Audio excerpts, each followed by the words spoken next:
এখন একটু চা খাবো, আমরা এয়ারপোর্ট থেকে বেরিয়েছি আসামে, একটু চা খাবো। সকাল থেকে চা খাওয়া হয়নি, চা না খেলে কিন্তু চলে না একদম। মানে বাঙালি আর চা, বিশেষ করে আমি জানি না অন্যদের কথা, আমি চা ছাড়া থাকতে পারি না। ডেভিড ডেভিড ডেভিড ভাই আমাদের একবারে পাইলট, পুরো ট্রিপটা আমাদের থাকবে ডেভিড আমাদের সাথে। এই যে কলকাতা এয়ারপোর্ট থেকে নেওয়া 113 টাকার জলের বোতল, ঠিক আছে, এটা আমি ঠিক করেছি বাড়িতে নিয়ে যাব। এই জলের বোতলটাকে আমি 1-1.5 বছর ইউজ করব, তাহলে পয়সাটা একটু উঠবে। হিমালয়ান স্প্রিং ওয়াটার, যাই হোক খেতে তো জলের মতোই, তো অন্য কিছু টেস্ট আমি পেলাম না, হবে কিছু। তো 215 কিলোমিটার জার্নি আমরা করব গাড়িতে। ডেভিডকে দেখালাম, ও আমাদের এবারে থাকবে আমাদের সাথে পুরো ট্রিপটা। শেরগাঁও যেতে রাস্তায় আমরা একটু ব্রেকফাস্টও করব, তারপর লাঞ্চও করব।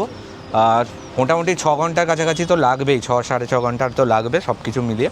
আর রাস্তায় কিছু জায়গা তো অবশ্যই দেখব। গরম গরম চা খেয়ে আমরা কিন্তু রওনা দিয়ে দিলাম অরুণাচলের উদ্দেশ্যে।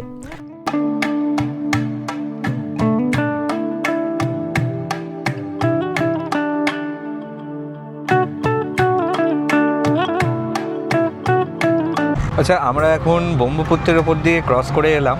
দারুণ জায়গা, সামনেটা আপনাদের আমি দেখাবো, একবার দেখুন খালি, পুরো সবুজ একদম, অসাধারণ।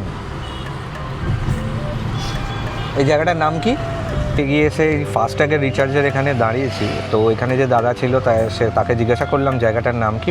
পবিতরা ওয়াইল্ড লাইফ স্যানিচুরি, মানে পাখি দেখতে ভালোবাসে, জীবজন্তু ভালোবাসে, একটু জঙ্গলে থাকতে ভালোবাসে। এই জায়গাটা কিন্তু মারাত্মক সুন্দর। আর সবচেয়ে বড় কথা, এই সরাইঘাট ব্রিজ, এটা ব্রহ্মপুত্রের ওপর দিয়ে জাস্ট ক্রস করে এই জায়গাটা।